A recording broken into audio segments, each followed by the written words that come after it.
Muy buenos días a todos. Bienvenidos a esta segunda jornada de la oficina Acelera Pyme de la Cámara de Comercio de Oviedo.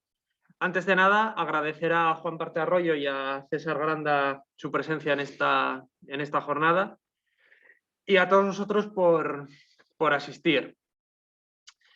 Los que queráis ver la jornada anterior, que trataba sobre digitalizar mi empresa, los primeros pasos a seguir, podéis hacerlo a través de YouTube, del perfil de YouTube de la Cámara de Comercio de Oviedo.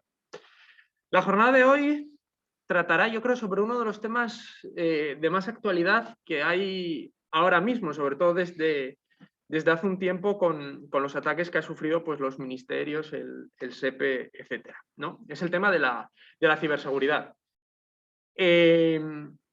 Lo hablábamos antes con Juan y yo ya lo tenía aquí apuntado de protegemos nuestros activos físicos, ¿no? Si marchamos de vacaciones no dejamos la casa abierta o, vamos, ni se nos ocurre, ¿no? Sí, a veces incluso hasta ponemos sistemas de domótica de que suban las persianas, se enciendan las luces, me encienda la tele, todo para que no entren los ladrones. Sin embargo, los activos digitales, pues parece que, pues ¿quién se va a interesar por los datos que tengo yo en la... Lo dejas la contraseña en la puerta, en la entrada. Tal cual, ¿no? Y eso no me va a pasar a mí hasta que pasa. Y cuando queremos invertir, pues al final ya es tarde y ya tenemos el daño causado. Así que bueno, para ello, para que seguramente nos den unos tips, nos den unos consejos, nos expliquen incluso cómo prevenir, ¿no? Estas cosas, pues tenemos, como os decía, a Juan Partarroyo, CEO de YOL Technology, y a César Granda de Bloomberg Tech, una empresa de Castro Alonso, ¿no? Bueno, pues sin más, recordaros que tenéis un chat aquí abajo, ¿vale? Donde podéis ir dejando las preguntas que les queráis hacer. Al final, si os parece, dejamos un turno de preguntas con, bueno, pues si alguien quiere hacerlas o demás. Y nada, muchísimas gracias de nuevo por estar aquí y todo vuestro.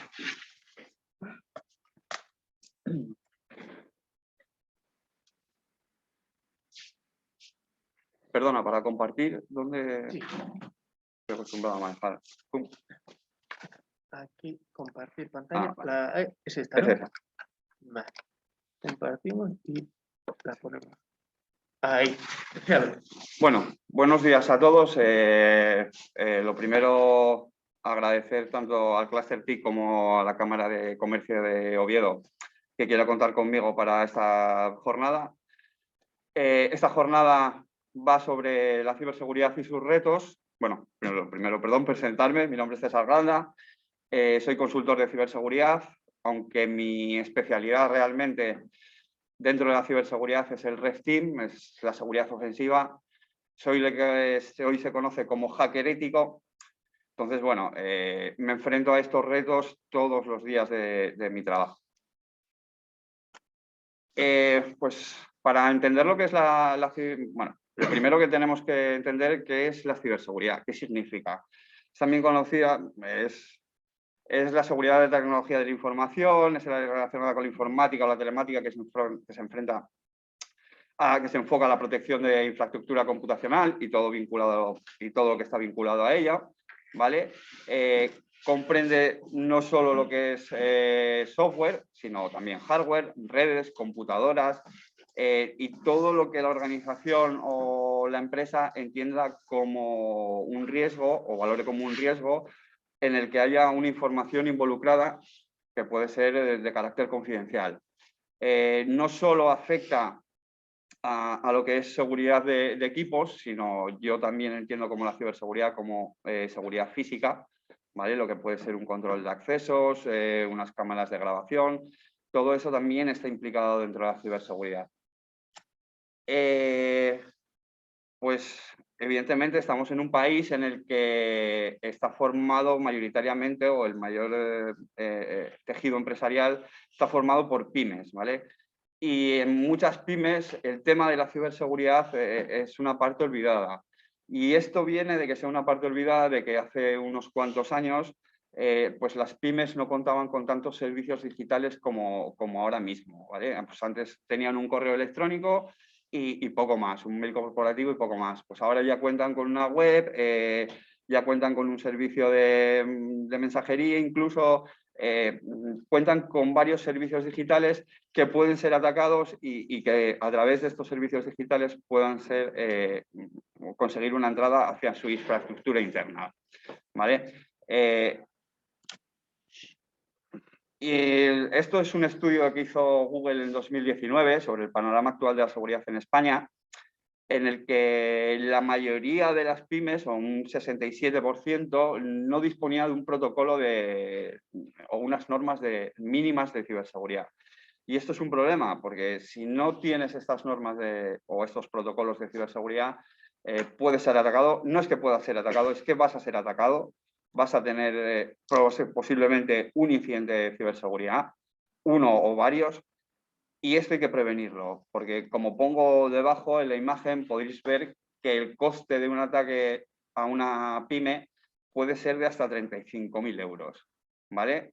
Puede ser, incluso la mayoría de las veces supera esa cifra de dinero.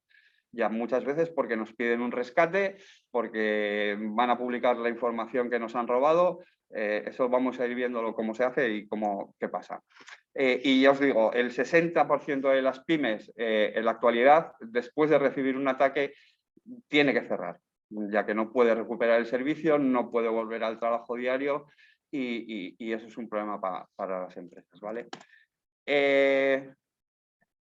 ¿Cuántos incidentes se producen? Aquí vemos una pequeña gráfica que viene del Instituto INCIBE, que es el Instituto Español Nacional, el Instituto Nacional de Ciberseguridad, ¿vale? Que es donde tenemos que reportar en el caso de que suframos un incidente. Pues ya veis que la gráfica indica claramente que durante estos últimos años, esta gráfica va desde el 2013 hasta el 2018, se puede ver que se ha incrementado exponencialmente el número de ataques. Es más, esta gráfica es un poco desactualizada, es desde el 2018, en el 2020 más o menos, creo que fue la última vez que sacaron un estudio la gente de INCIBE y creo que estaba en torno a unos 130.000 ataques, si no recuerdo mal. Estos son los que se notifican, luego hay muchísimos de ellos que no se notifican. Yo, por ejemplo, os puedo poner un ejemplo de que en mi casa ahora mismo no, pero sí que hasta hace unos meses tuve unas trampas instaladas para que me atacaran y al día podía recibir, bueno, en una hora podría llegar a recibir 5.000 ataques a mis dispositivos, ¿vale? Con lo que conlleva esto, llamada del ISP, oye, te están atacando, tranquilos, está todo controlado, no hay problema, pero sí que se nota ese incremento de ataques que hay desde unos años hacia aquí. Esto es un titular de marzo de 2021, de este mismo año, ¿vale? En el que el país refleja que los ciberataques en España crecen un 125%. Y la pyme, las pequeñas empresas, son las mayores perjudicadas, porque en muchos casos, como os digo, no cuentan con las medidas de seguridad correspondientes y son las que en muchos casos pagan esos ataques, o en los casos de ransomware, que veremos a continuación qué es esto del ransomware, pagan esos ataques o pagan esos secuestros. Entonces, por eso, por no tener unas copias de seguridad, ¿vale? Y ya el titular que pone, el subtítulo que pone debajo, que en el que se producen 40.000 ciberataques al día. Vuelvo a repetir que estos supuestamente son los notificados, pero hay muchos más, ¿vale? Y esto, en este último año, con el tema que estamos viviendo de la pandemia, esto ha aumentado, ya que muchas empresas han tenido que empezar corriendo el tema del teletrabajo y en muchas ocasiones se ha ido a lo fácil, que es abrir un escritorio remoto y eso es un problema, ¿vale? Porque es un vector de entrada que si no tienes bien securizado o no tienes una buena contraseña, llega a ser un problema. Por ejemplo, como ejemplo os pongo el último ataque a la cárnica estadounidense, que me parece que el vector de entrada, según dijeron, fue la contraseña de una VPN. Pues eso, evitar ese tipo de comportamientos con contraseñas y ese tipo de cosas. Desde información confidencial, pasando por datos bancarios, incluso a llegar a nuestros sistemas internos, son muchos de los activos que tienen las empresas como objetivo. ¿vale? Ahora mismo se están enfocando en los datos, porque ya sabemos que en la vida actual que tenemos es digital completamente. Nuestros datos, nuestros nombres, nuestros apellidos, nuestra dirección, nuestro teléfono, es dinero electrónico, que muchas empresas se aprovechan de ello, como puede ser Google, Facebook, venden estos datos a terceros. Entonces los ciberdelincuentes también se aprovechan de esto, más si son datos de empresas, porque bueno, puedes tener datos de terceros que pueden ser comprometidos y evidentemente es un dinero que ellos pueden sacar vendiendo esos datos. La mayoría de los incidentes que afectan a las empresas pues tienen en común dos factores. Muchos de ellos llegan por correo electrónico, los famosos phishing, que luego explicaremos qué son, y utilizan técnicas de ingeniería social. ¿Qué es esto de la ingeniería social? Pues los ciberdelincuentes utilizan diferentes técnicas para manipular psicológicamente al objetivo, conseguir engañarle y que las potenciales víctimas pues revelen información confidencial o realicen alguna acción como instalar software malicioso. Hay que dejar claro que muchas veces está la gente que lo hace sin saber, porque pincha en un correo que no debería haber pinchado, descarga un documento que no debería haber descargado, ejecuta un software malicioso que no se debería haber descargado de una página no oficial, o incluso luego tenemos la parte de los maliciosos, del empleado malicioso y que lo hagan de mutuo propio o, bueno, que son los que se llaman insiders, que veremos un poco más adelante. Aquí, por ejemplo, os pongo un ejemplo de un correo electrónico en el que te llega un aviso de la DGT en el que tienes una multa pendiente. Evidentemente, la DGT nunca tramita este tipo de notificaciones vía correo electrónico. Esto ya nos debería dar una idea de que es un correo de phishing, un correo falso. Te das cuenta de que si nos vamos un poco más abajo, dice, para ver la notificación, abra en un sistema Windows. Ostras, que es que no puedo ver una notificación de un navegador web en un sistema que no sea Linux o Mac, me parece muy raro. Este tipo de pistas ya nos deberían dar una información de que este correo no es muy legal, ¿vale? O no es lícito. También nos podemos encontrar con muchas veces, sobre todo los correos más cutres de phishing, te puedes encontrar con un texto que lo ves y a simple vista ves que es traducido de otro idioma al español, lo han copiado, lo han pegado. Incluso te puedes llegar a encontrar correos en el que te dicen tenemos tu contraseña del correo, incluso te la ponen y tú piensas, ostras, es mi contraseña real, no tienen por qué haberte cogido esa contraseña, simplemente posiblemente la hayan conseguido de una base de datos que hayan robado o que hayan comprado en internet o en la deep web muchas veces y tu contraseña esa antigua aparezca ahí y te lo mande. Entonces, hay que ver muchas veces el tipo de correos que te envían, evidentemente si no son para ti no se abren, si te llega del banco BBVA, por poner un ejemplo, Santander, y tú no tienes cuenta, evidentemente no lo abras. Correos, muchas veces te va a pedir lo típico de los SMS de correos, tampoco lo suelen hacer. Así que nos suelen dar muchas pistas, pero claro, para esto tenemos que estar informados y tenemos que estar concienciados, que es uno de los mayores problemas. Dentro de las ciberamenazas, aquí, según el INCIBE, según el Instituto Nacional de Ciberseguridad, las principales ciberamenazas o fraudes que pueden afectar sobre todo a empresas y autónomos, que no solo a empresas y autónomos, es a todo el público en general, pues son las fugas de información, ¿vale? Que es que alguien saque información confidencial de nuestra organización, los ataques de tipo phishing, como el que acabamos de ver en el ejemplo anteriormente, ¿vale? Los fraudes al CEO son estafas que se hacen directamente al CEO de la empresa. En este caso os voy a poner un pequeño ejemplo real en el que, bueno, se hizo una comunicación en el que yo participé. Se hizo una comunicación al CEO en el que tenía que hacer un pago un viernes a última hora. El CEO, como venía el correo de una persona supuestamente confiable, aceptó ese pago, pagó Y el lunes, cuando pasó el fin de semana, llegó el lunes y se dieron cuenta de que ese pago no había llegado a la empresa que debería haber llegado, ya que la empresa que te pedía el dinero no fue la que te pidió el dinero. Bueno, veías luego a la hora de hacer un pequeño análisis forense, como lo comentaba antes, antes de la presentación con los compañeros, veías cuando hacías un pequeño análisis forense del correo, veías que el correo evidentemente venía de Nigeria, con lo cual no creo que esa empresa precisamente tuviera su sede o tuviera su servidor de correo electrónico en una empresa de Nigeria. Por lo que, bueno, hay que tener mucho cuidado, hay que tener, en este caso, el problema fue que no tuvieron un segundo factor de autentificación, como puede ser una llamada de teléfono. Oye, ¿de verdad me has pedido este pago a estas horas? Me parece muy raro, y ya para que te lo confirmen. También tenemos el fraude a recursos humanos, que viene a ser un poco el fraude al CEO, pero llevado al Departamento de Recursos Humanos. Tenemos la parte de extorsión, ¿vale? Que es el extorsionar a la gente mediante contenido sexual.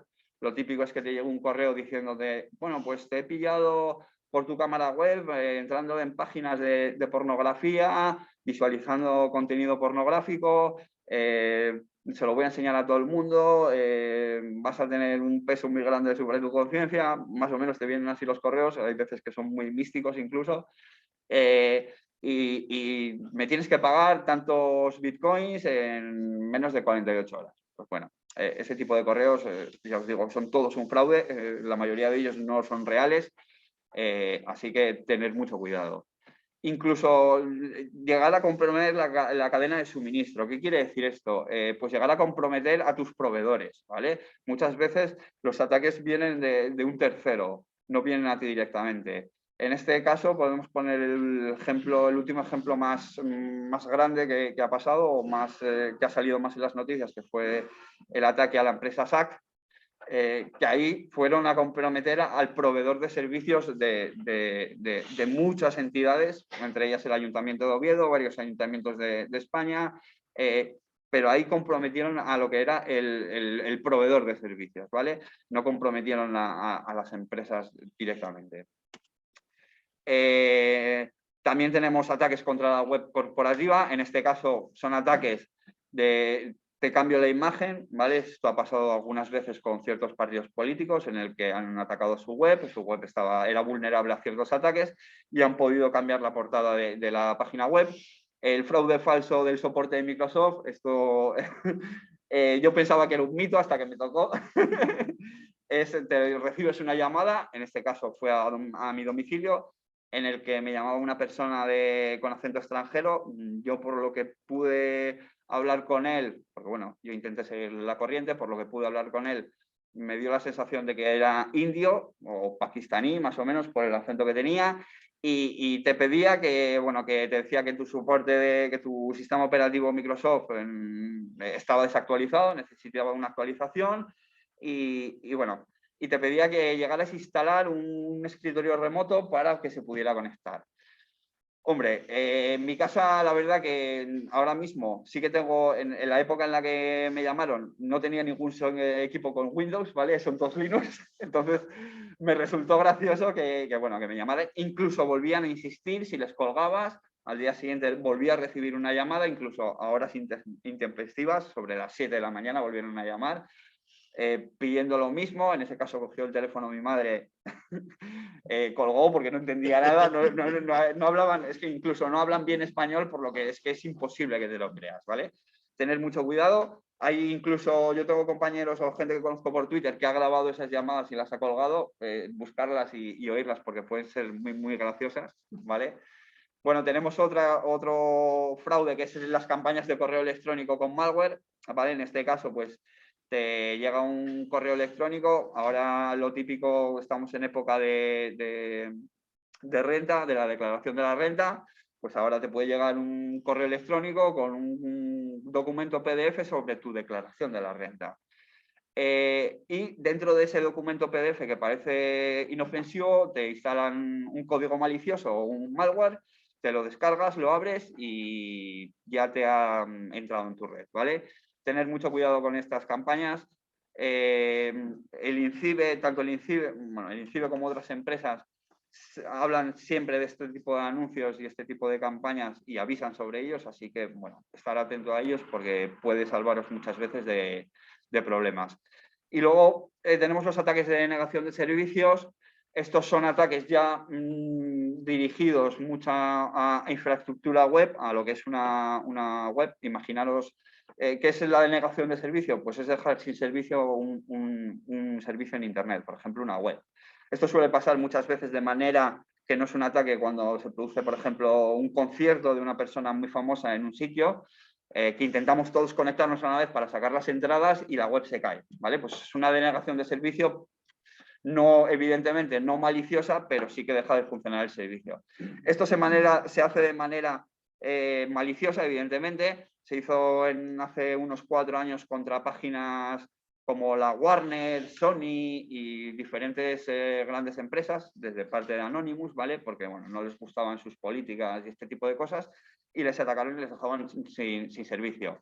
¿Qué es esto de la denegación de servicios? Pues es utilizar muchos ordenadores para atacar una web, por ejemplo, y dejarla sin servicio.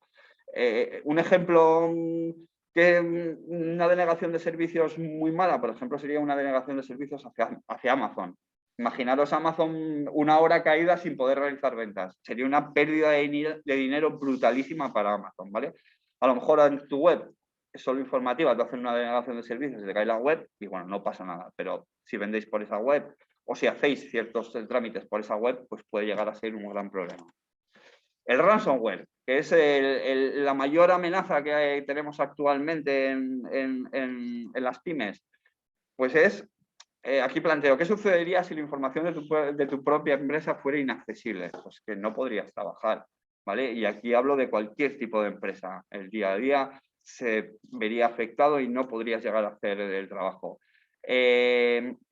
Evidentemente, el ransomware lo que hace es un tipo de malware que lo que hace es encriptar la información que tienes dentro de tus sistemas y pedirte un rescate por ello. Incluso ahora se incorpora la modalidad de, aparte de pedirte un rescate por ello, te voy a amenazar con publicar toda esa información en Internet y dejar expuestos los datos tanto de tu empresa como de tus clientes a otras personas.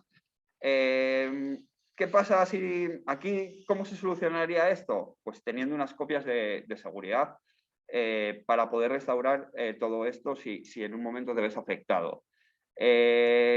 También es mucho de concienciación, ya hablaremos, insistiré sobre ello durante la charla, sobre la concienciación, es muy importante, ¿vale?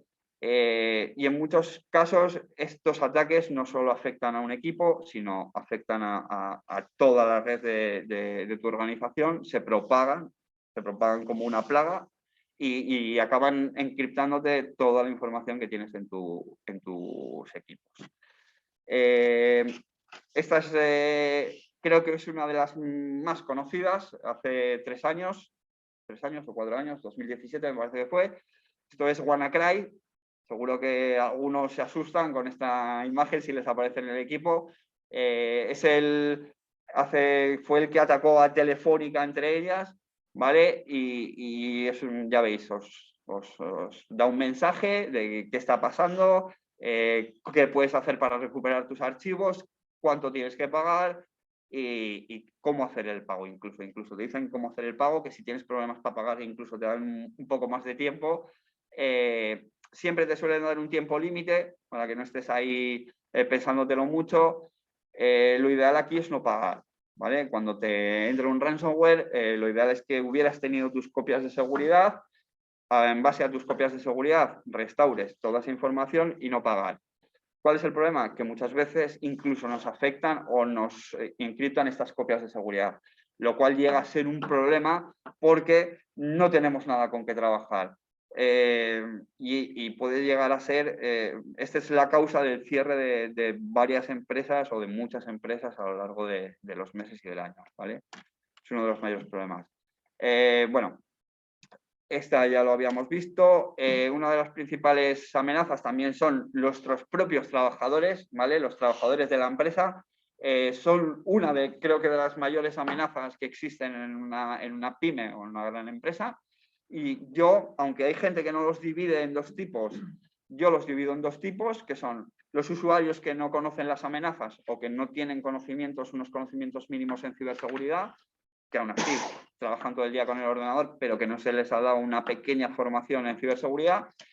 Y los insiders, que estos son los problemáticos, que estos no es que no sepan de ciberseguridad, sino que lo hacen queriendo, ¿vale? Son los que te borran la información cuando se marchan de la empresa, te fastidian el sistema, acceden, después de marcharse de la empresa, acceden a tu sistema remotamente, intentan llevarse información. Bueno, esto suele ser bastante habitual y no es que no son usuarios que no conozcan estas amenazas, sino que se aprovechan de ellas para fastidiar, ¿vale? Por no decir otra palabra. Y ahora llegamos a lo que sea posiblemente todas estas amenazas que os he hablado hasta ahora, posiblemente sean bastante conocidas o hayáis oído hablar de ellas en muchas ocasiones, tanto en medios de comunicación como por internet. Pero hay otro tipo de amenazas que no son tan conocidas y que son igual o más peligrosas, que son las amenazas físicas, ¿vale? Son amenazas físicas en forma de hardware.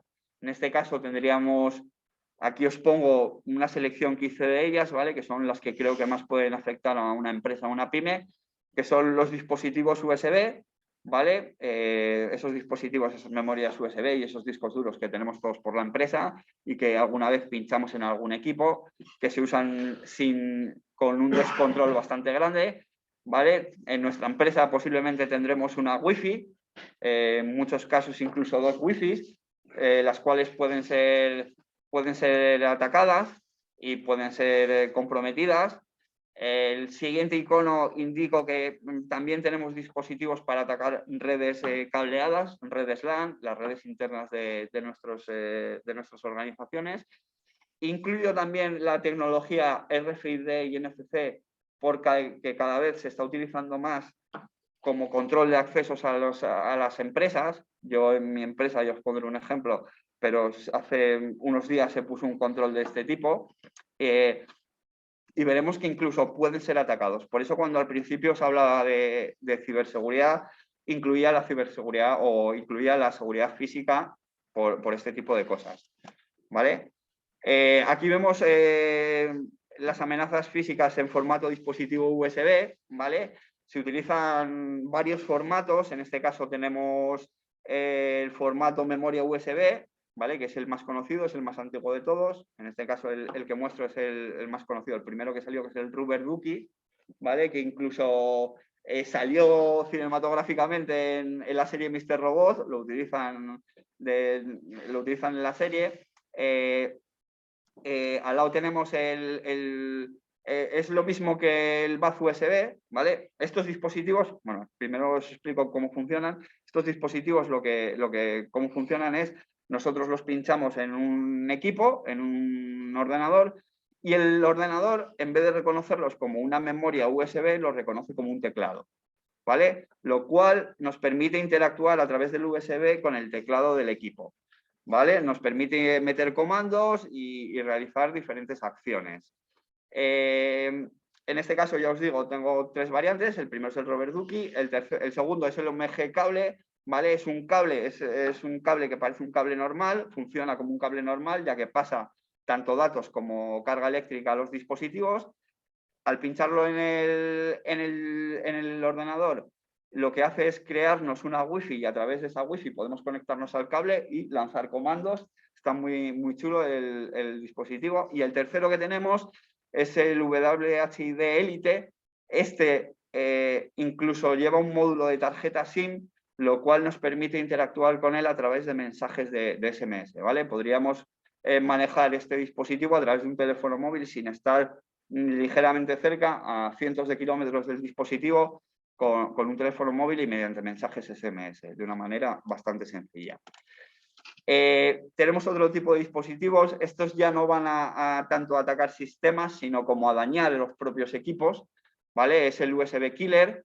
Aquí lo que hace este USB es, según lo pinchamos en nuestro equipo, lo que hace es coger la energía de los 5 voltios que ofrece el puerto USB, los almacena, como veis, en pequeños condensadores, para luego soltarlo sobre el equipo, sobre el dispositivo, sobre el puerto USB y sobre el equipo. En este caso se verá afectado si el puerto USB está conectado a la placa base del ordenador, el ordenador quema por completo, por lo cual nos quedamos sin equipo. Y si no está pegado a la base del ordenador y va conectado solo por cable, pues bueno, quemaremos el puerto USB, que no es algo muy grave, pero sí que ya nos evita pues, el poder conectar otros dispositivos. Os pongo un ejemplo de hace, creo que unos meses, creo que en marzo o en febrero de este año, en la Universidad de Valencia, uno de los becarios que estaba trabajando, no sé el motivo por el cual lo hizo, pero quemó 20 ordenadores de la Universidad de Valencia con un dispositivo de estos.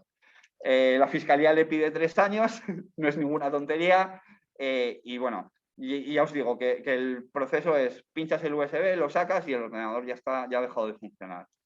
¿Vale? Estos son dispositivos para atacar Wi-Fi, ¿vale? En este caso os enseño 2 de ellos, aunque hay otros más, que son los Wi-Fi Pineapple o en español Wi-Fi Piña, ¿vale? En el mundo del hacking sí que son unos dispositivos un poco más ya conocidos.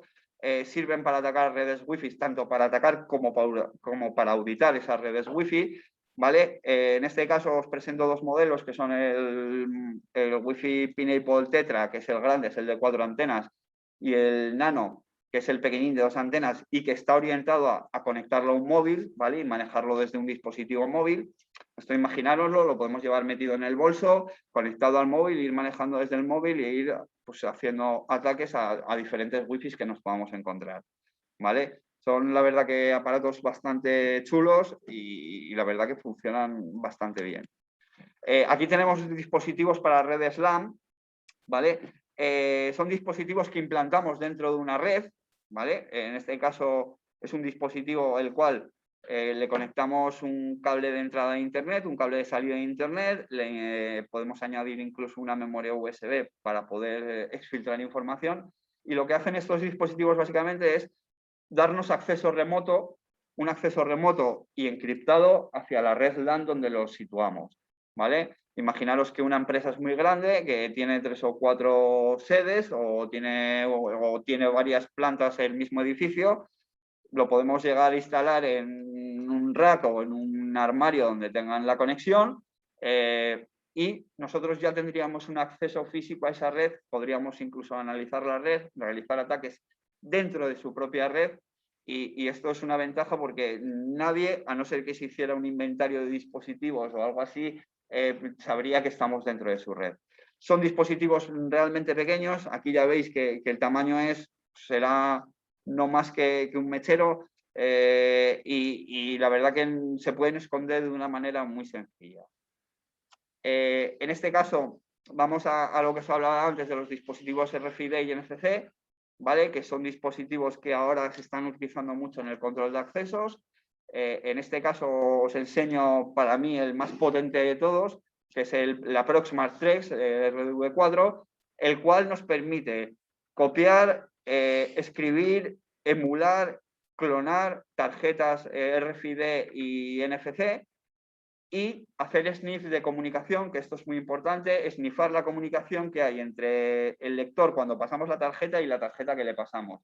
Podemos ver esa comunicación porque muchas veces esa comunicación nos permite crear llaves o accesos a esas cerraduras sin un control bueno, ¿vale? Yo os voy a poner el ejemplo, este ejemplo además es en mi propia empresa, en Bloomberg Tech.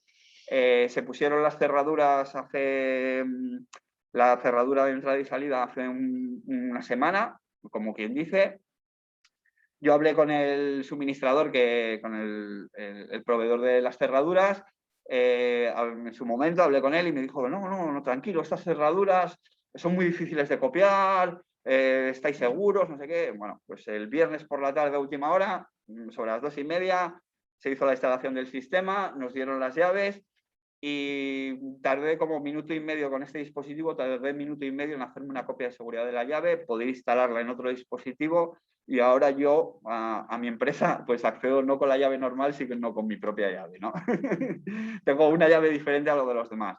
Pues es un poco que que veáis que no solo es el proteger los ordenadores, sino también el proteger la seguridad física de tus instalaciones, ¿vale? Y ahora llegamos a la parte de cómo afrontar estos retos.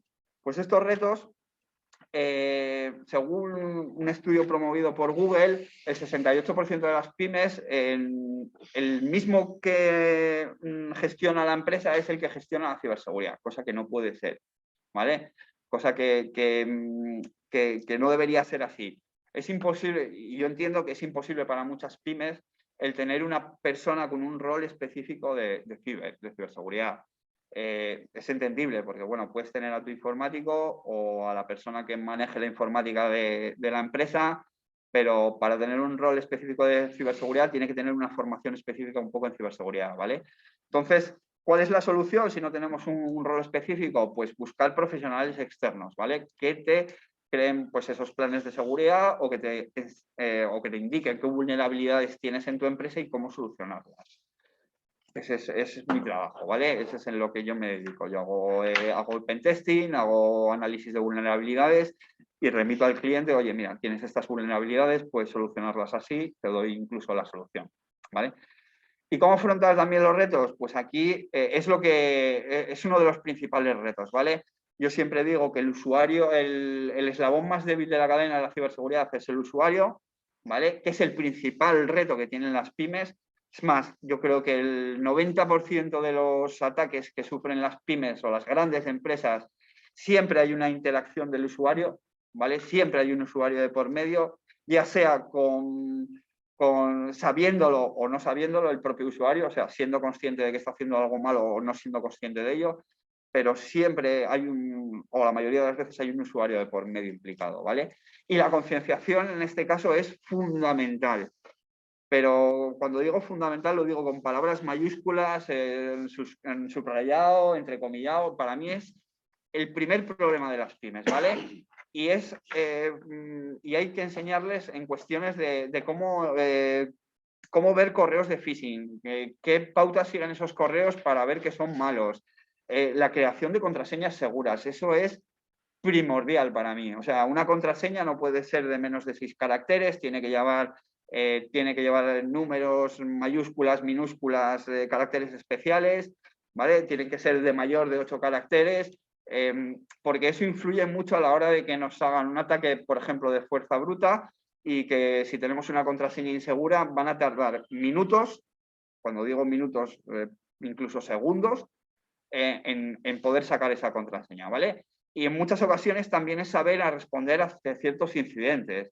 La respuesta a incidentes dentro de una empresa, aparte de que tengas la persona especializada, tienes que enseñar a la gente a saber qué hacer o a quién llamar. Ya no es saber qué hacer, sino a quién llamar en el caso de que le aparezca el mensaje, como por ejemplo el de WannaCry en la pantalla. Oye, ¿qué tengo que hacer? Pues enseñarles un poco en eso. Creo que de lo más importante que hay en las pymes, ¿vale? Os voy a contar un caso ya como último ejemplo. Os voy a contar un caso que me pasó cuando yo empezaba a trabajar como pentester. Nos llamaron de una empresa aquí en Asturias, se dice el pecado pero no el pecador. Nos llamaron de una empresa de aquí de Asturias en el que nos explicaban que durante el último año habían sufrido 4 ataques de ransomware. ¿Vale? 4 ataques de ransomware en un año son bastantes, por no decir muchos. Se puede sufrir uno, pero ya 4 ya me parece un poco exagerado.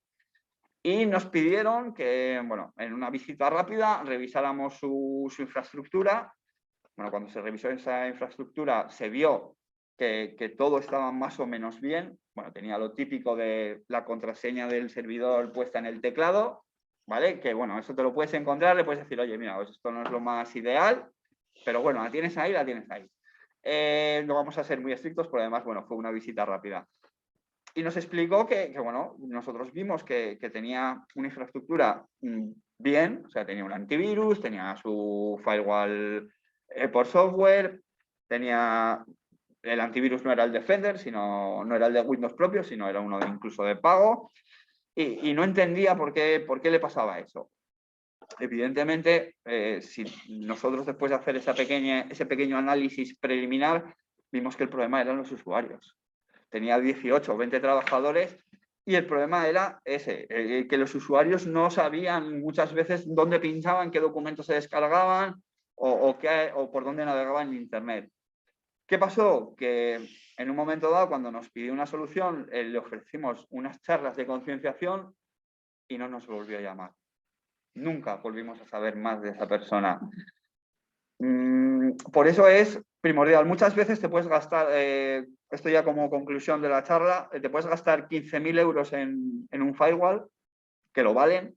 Te puedes gastar 200 euros o 400 euros al mes en tu sistema antivirus o en tu sistema anti-malware, pero si tienes una persona que se baja un archivo, lo acepta y no sirve de nada, ¿vale? Entonces, para mí es muchas más veces mucho más fundamental la concienciación aparte que todo el hardware que puedas tener o que todos los antivirus que puedas tener, muchas veces es más importante la concienciación de las personas que el propio sistema que tengas.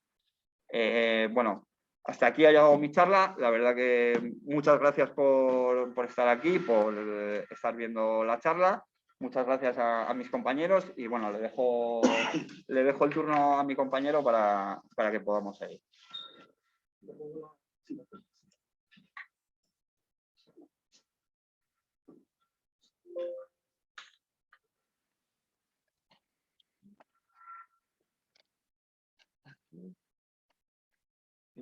Esta, ¿no? No, esta, de ello. Esa sí. Pues, a ver que vaya todo.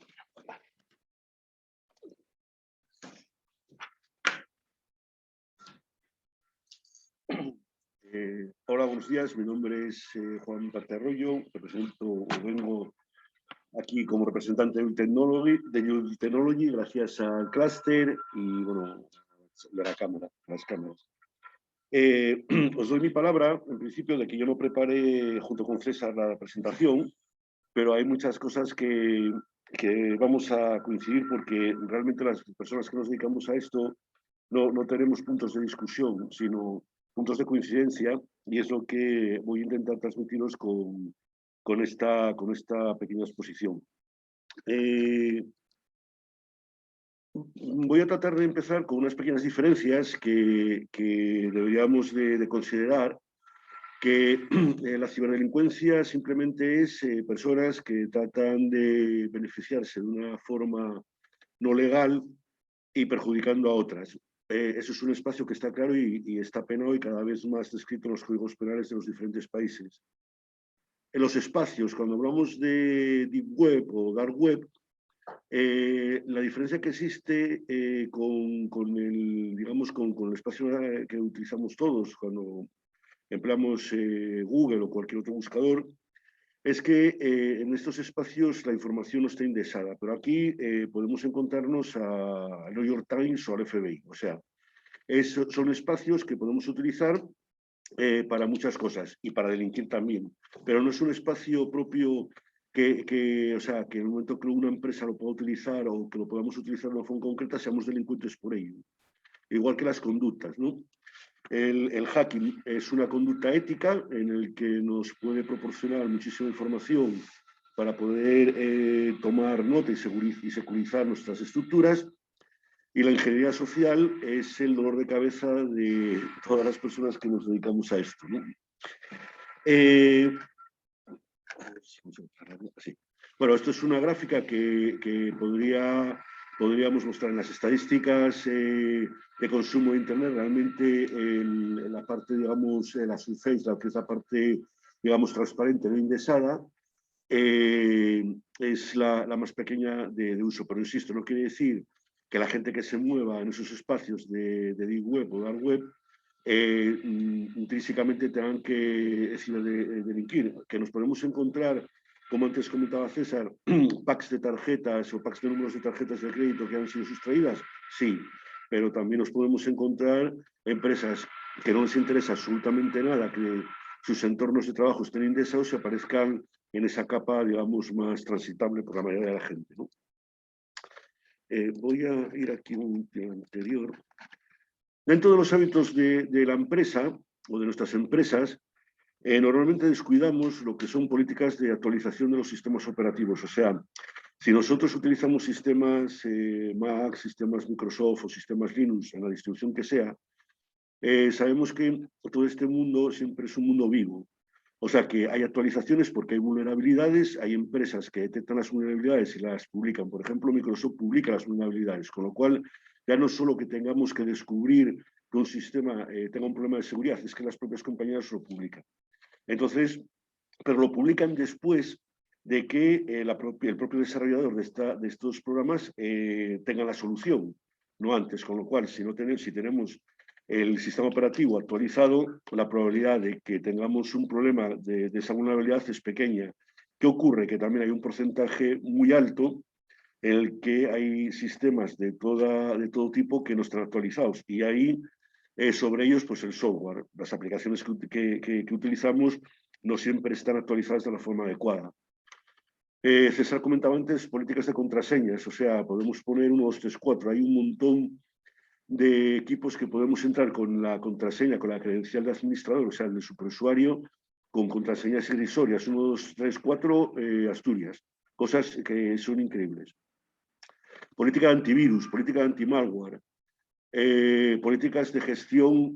UTM es un firewall, un dispositivo que normalmente está por contrato conectado a un proveedor en el que nos puede actualizar políticas de anti-spam, o sea, el relay del correo. O sea, podemos evitar determinadas políticas que pueden ser dañinas para nosotros o molestar a terceros. O sea, que evitar también determinados secuestros de equipos de uno o equipos en red, los botnet, que sirvan para ataques, aunque nosotros no lo sepamos.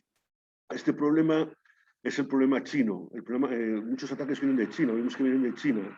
Muchos equipos chinos están infectados y se están produciendo ataques desde China de una forma que el propietario de ese equipo no lo sabe, pero no quiere decir que no provoque ese ataque. Nosotros sí detectamos lo siguiente, o sea, cómo se comportan a veces determinados ataques. Normalmente, salvo que vayan a por nosotros de una forma clara, con lo cual ahí es un problema de verdad, normalmente son procesos automatizados, lo que llamamos robots, ¿no? ¿Qué ocurre? Cuando un servidor o una máquina responde, ahí estamos llamando una atención. ¿Por qué? Porque en el momento en que una máquina responde a esa petición de ese robot, empieza a exponencialmente aumentar los ataques hasta que pueda llegar incluso a denegar el servicio de esa máquina para el que estaba diseñado. Dentro de lo que es el concepto también que se incorpora ahora a nuestras empresas es la movilidad. O sea, muchas empresas incorporan smartphone, tablets, se incluye el teletrabajo, la conectividad desde cualquier lugar y no se cuida, por ejemplo. Cuando hacemos reuniones por plataforma, aquí en cualquiera de estas plataformas que hay unas cuantas en mercado, ¿cómo sabemos si lo que estamos tratando en el trabajo es una conversación confidencial o en el que hay datos que están protegidos? ¿Cómo sabemos que no está siendo grabada? Si permitimos que esa reunión se haga desde cualquier espacio, entramos en una inseguridad a la hora de proteger el contenido de esa reunión. Insisto, puede ser una reunión intrascendente o trascendente. Si es trascendente, estamos observando de que las empresas no toman las suficientes precauciones de que esto no sea grabado y pueda ser utilizado de una forma, pues digamos, de una forma ilegal dentro de lo que son las políticas de la empresa. Aquí coincido un poco también con César anteriormente. En el INCIBE hay un instituto, que es el Instituto Nacional de Ciberseguridad, que está en León y que es el encargado por parte del Estado de procurar ayuda sobre todo a las pequeñas, ¿no? A las micropymes, a las pymes. O sea, tienen un número que es el 017, que está abierto desde hace unos meses, en el que podemos llamar y nos van a atender. Nos van a atender en nuestro idioma, o sea, quiere decir, es gente que es altamente especializada, pero que tiene una sensibilidad sobre el problema que es muy elevada. Cuando sufrimos una incidencia informática, estamos obligados por ley a denunciarlo a la Agencia Estatal de Protección de Datos, que es la agencia, digamos, encargada, aparte de las denuncias que podamos hacer a través de la Policía Laboral Civil o del juzgado, de obtener estos datos para las estadísticas. ¿Qué ocurre? Que cuando sufrimos un ataque, creemos que estamos en una vulnerabilidad y en un porcentaje muy alto no se publica, o sea, no lo denunciamos. El Centro Nacional de Criptología también es un poco la labor que hace mayoritariamente, es como la INCIBE, pero está muy orientado a lo que es la administración pública.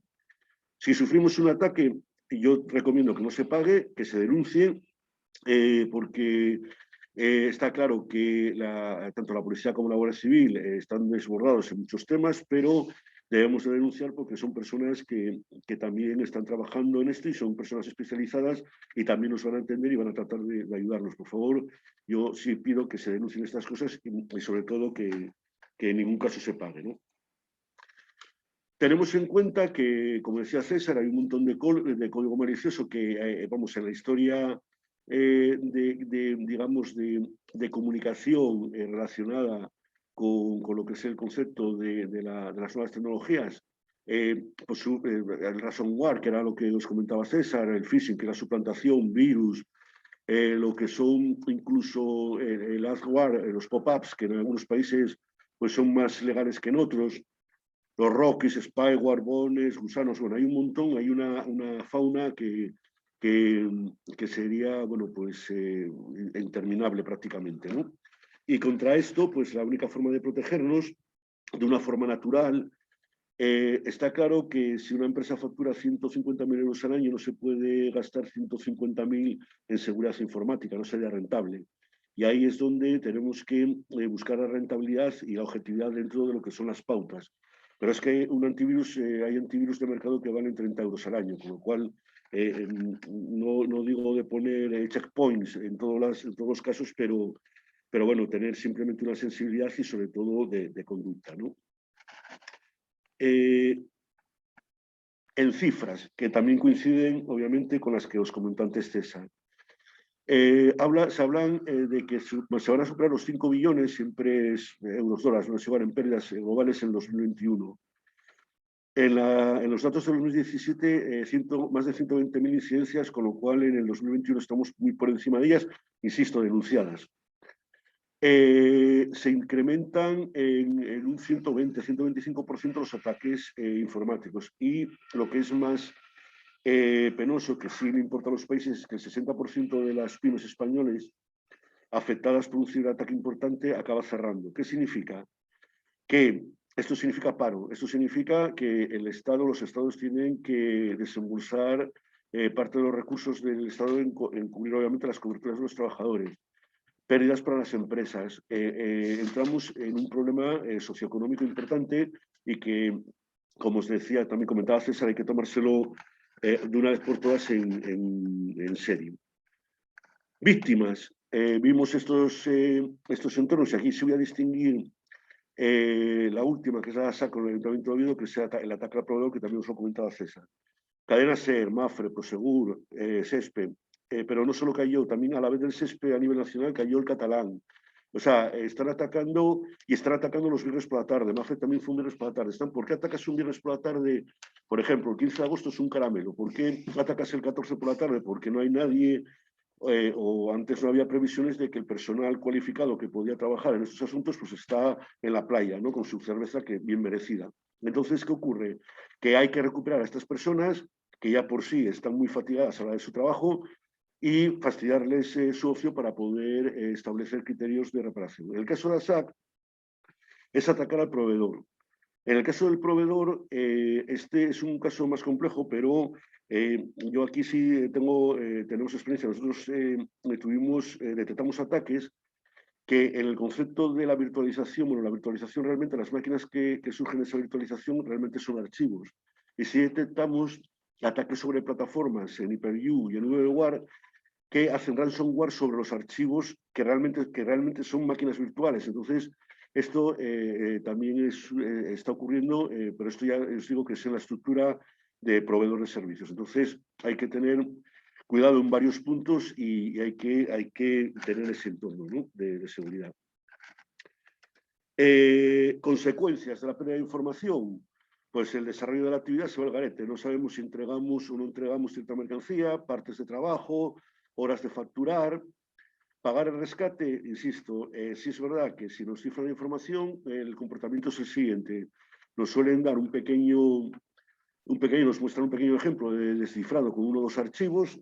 En un archivo de texto nos dicen que pongamos una criptomoneda en algún monedero e incluso se puede negociar. O sea, depende de la cantidad o el tamaño de rescate, pues incluso hay hasta interlocutores que algunos están en Portugal, hablan español, y esto más correctamente, y lo que hacen es incluso negociar. Yo realmente no sabemos nunca dónde va a ir este dinero, pero yo no creo que vaya ni a una ONG ni vaya a restaurar un colegio en Palestina, la verdad.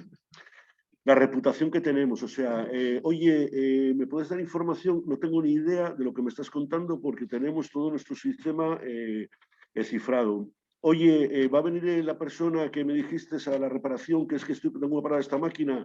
Yo tengo partes de trabajo. Aparte de la pérdida de dinero, sí se dieron casos. Nosotros detectamos empresas que saben que una empresa sufrió un ransomware y pedirles otra vez el pago de factura. O sea, esto es como una especie de carroña virtual, ¿no?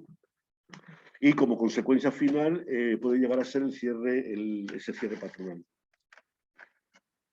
¿Qué podemos hacer? Bueno, nosotros siempre pedimos a las personas que tengan una precaución y que distingan. Las copias de seguridad, hace ya muchos años, cuando se hablaba del Internet 2, que hacía referencia al IPv6, se hablaba de las copias de seguridad. Hoy en día, después de esa exposición, las copias de seguridad es el método más eficaz de recuperar nuestra información. Con las copias de seguridad hay que tener mucho cuidado, porque las copias de seguridad tienen un formato y las definimos copias de seguridad porque tienen que estar catalogadas, tienen que estar ubicadas en un entorno concreto y en un formato concreto. Y encima tenemos que verificar que esas copias de seguridad funcionan. Hay un porcentaje altísimo de empresas que están haciendo copias de seguridad que no saben que sus copias de seguridad son ineficaces, no funcionan. Tampoco no es válido que vayamos con nuestros datos a Dropbox, OneDrive, Google Drive, el que sea, el operador, estos grandes operadores. ¿Por qué? Porque eso es una distribución de archivos. La copia de seguridad, insisto, tiene que tener una plataforma y que esté distribuida de una forma eficaz. Es decir, si yo tengo la copia, todos los sistemas de copia de seguridad en un NAS, si yo voy a tener una incidencia de ransomware, como antes también comentaba César, me va a atacar el NAS. Uno de los aspectos que estamos notando también es la especialización de ataque a las copias de seguridad. Hay muchos ataques que ya van única y exclusivamente a dañar la copia de seguridad. Si nosotros tenemos la copia de seguridad en un nivel de alcance distinto, nos puede dañar un formato de copia de seguridad, pero a lo mejor el de hace 2 días no. ¿Por qué? Porque es inalcanzable para ese acceso.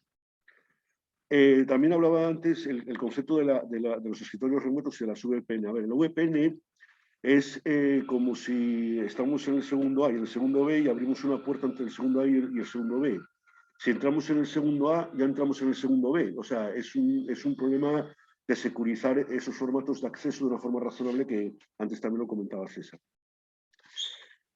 Todo lo que es en el entorno de perímetro de empresa o en el entorno de tener a salvo no me vale tampoco decir, no, yo hago copias de seguridad y me las llevo en un pendrive en el bolso y luego voy a tomar cerveza. No, por favor, no vayamos por ahí.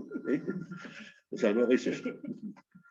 Otro de los problemas que también detectamos es que las empresas no saben lo que es continuidad de negocio. O sea, tengo mi copia de seguridad, tengo un problema con ransomware, pero ¿qué hago? O sea, ¿qué hago a partir de ahora? No tengo un plan de decir, mira, pues llama a este señor, llama a este señor y a este señor, y a partir de ahí le pones los datos a su disposición cuando este señor restaure el sistema operativo, este señor restaure nuestro RP y este señor sea capaz de acceder a los datos restaurados de esa copia de seguridad. Todo esto, que también César lo comentaba, y yo sigo llorando en el desierto por ello. Nosotros somos proveedores, tenemos un ISP, pero en ningún caso la ciberseguridad debe estar en nuestras manos. La administración de un sistema debe ser una compañía especializada, lo que es el entorno de ciberseguridad debe ser de otra compañía y nosotros debemos tener nuestro trabajo. Tenemos metodologías de trabajo distintas y compatibles y vamos a colaborar en base de la seguridad de nuestros clientes. Pero esto es predicar en un desierto o algo así, pero insisto, o sea, es verdad que las empresas que se dedican a ciberseguridad intrínsecamente son algo muy valioso que nos están al día, muy al día de un campo y en más contacto con la empresa real y ayudan al conjunto de la sociedad. Todo lo que es el entorno de planes o el entorno, ya no digo en un ataque, imaginaros que también, porque dentro de lo que es el dato de la empresa, hay que tener dos facetas, que es todo lo que es ciberataque y luego un incendio. Un incendio nos puede pasar a cualquiera, una inundación, un robo, cualquier entorno de avería. Todo esto tenemos que también tenerlo en consecuencia de poder restaurar lo antes posible nuestra actividad de una forma cotidiana. Bueno, aquí puse un ejemplo de hábito, ¿no? Este es un web browser que creo que es el Explorer, ¿verdad? Es uno de estos, bueno, es igual, cualquiera, en Windows, en Mac, en Linux. Si accedemos a un portal, veis que hay un candadito, ¿no? Y en ese candadito nos va a dar información sobre si los certificados pueden ser válidos, no válidos o están obsoletos. Cada vez más hay certificados. ¿Un certificado obsoleto qué es? Un certificado obsoleto es un certificado de mano no válido, o sea, que puede estar incluso en fecha, o sea, que no caducó por fecha, pero puede estar comprometido, con lo cual pasa a ser obsoleto. Y el que ya no es válido, pues ya no es válido directamente, ¿no? ¿Qué es un certificado? Un certificado funciona de la siguiente forma. Yo cuando contrato un certificado como empresa con una entidad certificadora, hay una comprobación de que yo soy quien digo que soy por parte de la entidad certificadora. Y luego, además, bueno, pues hay una serie de seguros que nos permiten pues, garantizar, en cierto modo, la eficacia de la suplantación, del phishing. No nos cuesta nada ir con el ratoncito y pegarle ahí al candadito el entorno de ver quién, o sea, sobre todo cuando son páginas de no confianza y sobre todo los links que pueden venir en entornos de correo, ¿no? Mirad, aquí este es el cutre, antes de os di uno más elaborado, yo voy a por el cutre. Este es felicidades, o sea, tuvimos suerte porque entre las 50 personas en todo el mundo nos tocaron 5 millones de euros, toma, o sea, a nosotros. Luego os cuento también una anécdota que una vez la viví, que no me lo podía creer, y es que en una comunidad de vecinos le llega un mensaje de aquella, vamos, de Bankia concretamente, a un vecino que era un phishing, estaba suplantado.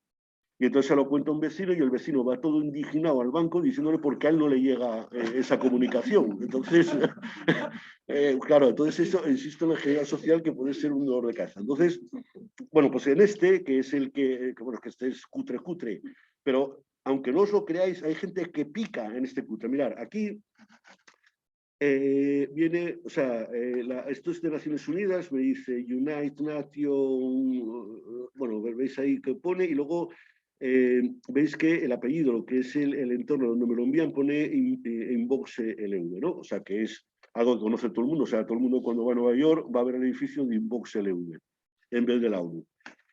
Entonces, hacemos un seguimiento sobre ese entorno y vemos que ya empieza una página, esta es una página de Corea del Sur, que es un proveedor, que nada, está ahí normal, y dices, bueno, pues bueno, la ONU utiliza un proveedor de Corea del Sur. Bien, perfecto, también está dentro de la ONU, creo. Vemos que podemos localizar y ver el entorno de posición donde está ese proveedor, y posteriormente aquí intentamos buscar juegos de palabras, ¿no? Y aquí veis que hay una que es Inomics, que no es Incomics de la Icomics, pero juegan con las palabras. ¿En esto qué ocurre? Que esta entidad se dedica a estudios de investigación financiera. Entonces, tú imagínate que nos llega un correo de algo parecido, no con el premio, sino que pueda decir, oye, mira, hay una notificación de Inomics y la gente, si le resulta familiar el trabajo con esta institución, pues el grado de pique es alto, ¿no? Por eso hay que estar atento. La fatiga siempre juega en nuestra contra y por eso la parte humana es el agujero mayor. Aquí, mira, hay un seguimiento de correo que no quiere decir que sea malo porque estén en blacklist, pero mirad, aquí viene 400 segundos el que tiene ese retardo a la hora del tratamiento de un correo, vienen los entornos de IP que están figurados, que entonces empieza a velar con ISPs europeos, depende de donde esté. Entonces, bueno, aquí hay una serie de comportamientos que ya son un poco sospechosos, ¿no? Y sobre todo en el tiempo de gestión. Un correo bueno, este es de Amazon. Veis que pasa de 400 segundos a 11. 6, 11 segundos son los tiempos de tramitación y aunque esté en blacklist no quiere decir que que sea malo, eso ya es por otras circunstancias. Insisto, que una cosa es que un entorno puede estar en lista negra porque pudo haber sufrido spam, y otra cosa es el entorno de verificar esos correos. Esta herramienta empleada es MX Toolbox, que es un clásico a la hora de seguirlos. Aquí vemos que esa IP seguida pues es de Amazon, con lo cual hay entornos de seguimiento que te podemos emplear. Que no digo que esto lo haga todo el mundo, simplemente es por la precaución que debamos de tener en este entorno. Y luego tenía aquí una, que no sé si, a ver, este es un mapa, voy a ver si puedo acceder a una web browser desde aquí, ¿no? A una internet. Bueno, sí. Este es el mapa típico de Kaspersky, el que nos da una referencia de los ataques que se están produciendo en todo el mundo en tiempo real. Y esto es desde el inicio de la primera palabra de César hasta esta última intervención. Es constante, constante, constante. Nos despistamos y esta media no va a bajar.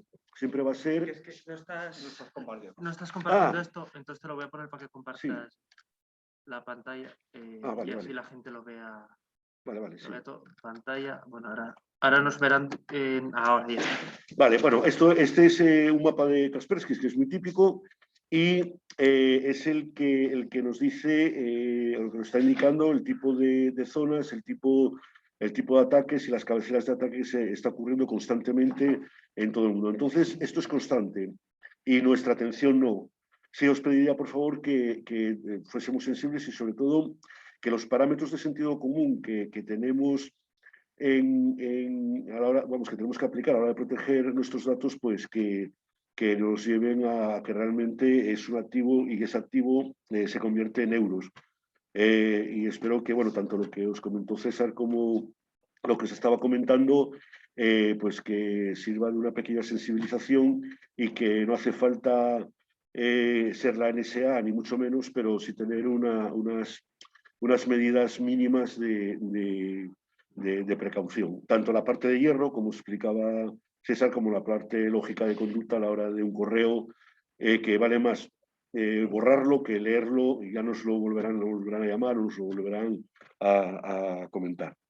Pues hasta aquí todo eso. Si queda una parte, si hay alguien que quiere hacer preguntas o... Voy a mirar si hubo alguna pregunta en el chat. A ver, por aquí, vamos a dejar de compartir. Sí. No hay ninguna pregunta de los oyentes, pero yo sí os quería hacer una.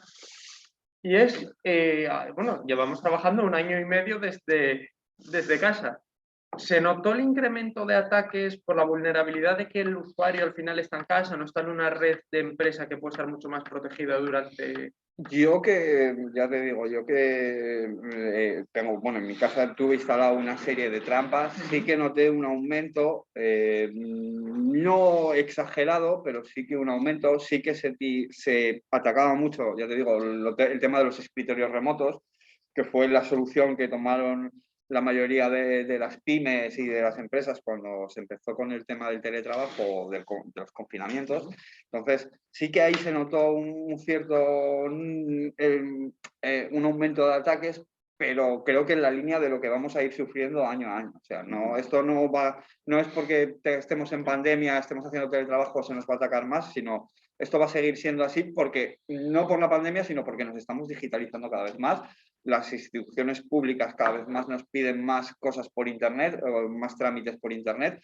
Ahora mismo compramos por Internet, incluso lo que se compra en el supermercado se puede comprar por Internet. Entonces, la tendencia es eso, pero no por el teletrabajo, sino por nuestra forma de vivir, por nuestra forma de interactuar con el mundo, que es digitalmente la mayoría de las veces. Entonces, va por eso, no por la pandemia. La pandemia sí que ha sido un punto de aparte de decir, pues tenemos que cambiar los paradigmas un poco de trabajo dentro de las empresas y empezar eso, a concienciar un poco de que vas a trabajar en casa, oye, vas a utilizar tu equipo, mira a ver tu equipo, mira a ver la contraseña que le pones al escritorio remoto, si no te la doy yo, no te preocupes, pero mira a ver qué contraseñas pones. Entonces, sí que hubo eso, un aumento hacia los escritorios remotos, pero no, pues vamos en esa tendencia de por sí. Sí, por la transformación Por digital. la transformación que al digital, final- es lo que nos lleva Sí. al aumento de esos ataques por eso. ¿No?